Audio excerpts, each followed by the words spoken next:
If you've spent any time on the internet lately, you've probably seen a lot of talk about the trans community.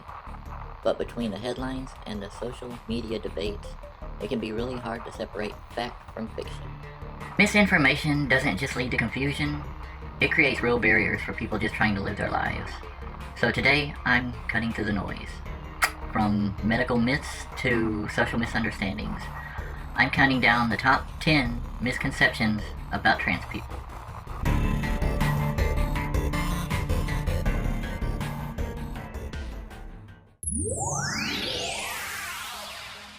At number 10, I have being trans is just a fad or a trend. That's not true. Because in reality, transgender people have been around for thousands of years, and really the only thing that's different now is the world is slowly becoming safer for a trans person. Now, is it becoming more pleasant for a trans person? That's debatable. Are we really being accepted? Not necessarily, but more than we used to be? Definitely. Yeah, it's definitely a safer world, just not necessarily a more pleasant one to be trans. But progress is progress, and it doesn't stop. At number 9, this one is one that I've never really heard that much about. But regardless, I guess that's why it's number 9. That this notion that in order to be trans, or in order to transition, it always involves surgery. Like, you have to have the surgery and all that in order to fully transition. That's not completely true. I wouldn't say that it's like necessary to have the surgery. I mean, it helps, but not everybody can afford that shit. A lot of people can't afford that, especially nowadays. So, yeah, you don't necessarily have to have the surgery in order to fully transition. What you have between your legs is what, that's your business, I guess is what I'm trying to say. So it doesn't always have to involve surgery. At number 8, I don't know where people get this idea that gender identity and sexual orientation are like linked or one and the same. What? Really? Okay, do I even really have to explain why that's false? That's a hell of a misconception right there. But some people do think that. And I shouldn't have to explain this, but gender identity is who you are, right? What makes you you. Sexual orientation is who you are attracted to. Okay? Man, woman, blah, blah, blah, blah, blah. Yeah, they're totally different. So, duh. I don't know, I'm being a little dramatic, but yeah, I have never heard of this one until recently, and it kind of blows my mind. Why would anybody in their right mind think that? Not the same. At lucky number 7, I've got trans people can't stand Big Red. Oh, that's so false. No, actually, I've got being trans is a mental defect. That's false too. I'm a bad example because, okay, I've got a mental defect or a mental illness, but it's not because I'm trans. So maybe don't use me as an example, but yeah, it's not necessarily a mental defect. And if you think that, screw you. You're a smartass. But you're not. You don't have to be crazy to be trans. I don't care what all the haters say. The video I reacted to the other day, that's what they were getting at over and over and over again. So over and over and over again, I'm going to say, no, you're wrong, wrong, wrong. It's not a mental defect. Okay, sweetie. Okay, I don't touch on the whole kids transitioning thing very often. I have my reasons, but I will say that there's a misconception that children are too young to know their gender, or they don't know anything about their gender, or whatever. Now, Do they care about their gender? Probably not. But they do know. And I think it's naive to think otherwise. Like I said, I don't usually touch the whole kids transitioning topic. I don't want to get into it. Excuse me, itch.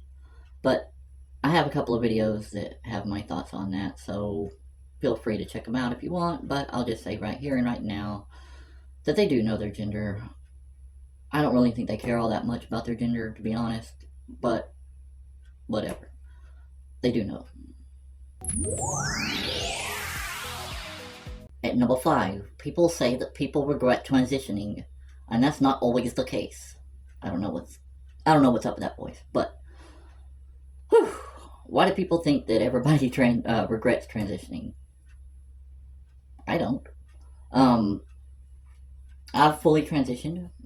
Thank you, and I don't regret it. Anybody that I know that I have talked to does not regret it because they really needed to transition, as did I. Some people really need to do it. Some people don't. The ones that really need to do it usually don't regret it.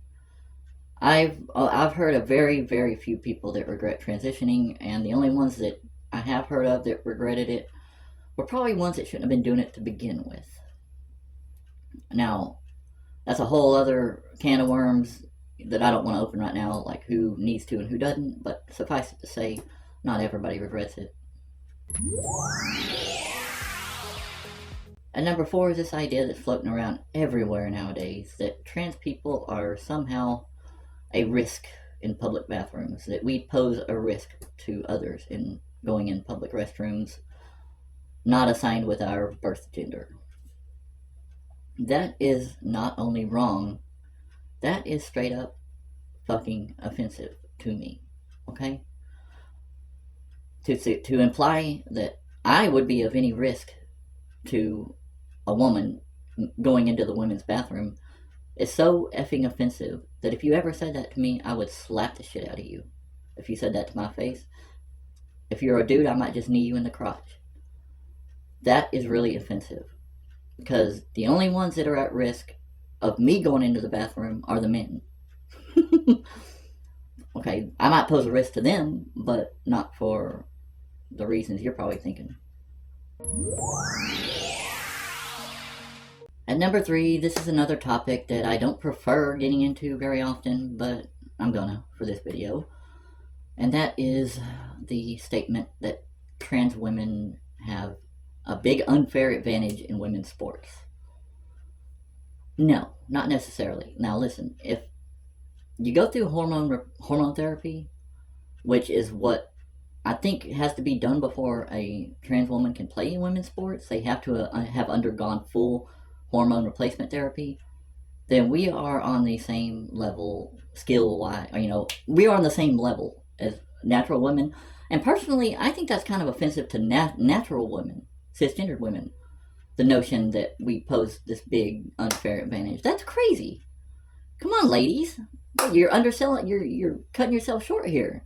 Y'all could kick my ass up one side and down the other. So, I'm a trans woman, so come on. At number 2, trans people want special privileges or rights. Now, I can only speak for myself on this one. I don't want any special treatment, honey. I just want normal. I just want, to be treated as anybody else. Okay? And that does mean taking some criticism, which I have no problem. As long as it's not done in a hateful way, or as long as you're not just throwing hate at me to do it. I always listen to valid criticisms. I am all ears when it comes to that shit. But this whole, everybody just throwing this hate nowadays, throwing this shade at us, why is that fair? How on what planet is that fair? Okay? Why, we are human beings too. Did y'all forget that? We are. At number 1, numero uno, this just gets under my skin every time I hear it, and I hear it a lot. Men cannot be women, and women cannot be men. That's true. Okay, good night, everybody. Thank you for watching. Yeah, it's true. Men cannot be women. Men can become women, though. You see? It's called a sex change. It's called changing genders. It's called science and biology back me up, because I'm not claiming that we 100% fully change to natural women. Okay, that will never happen.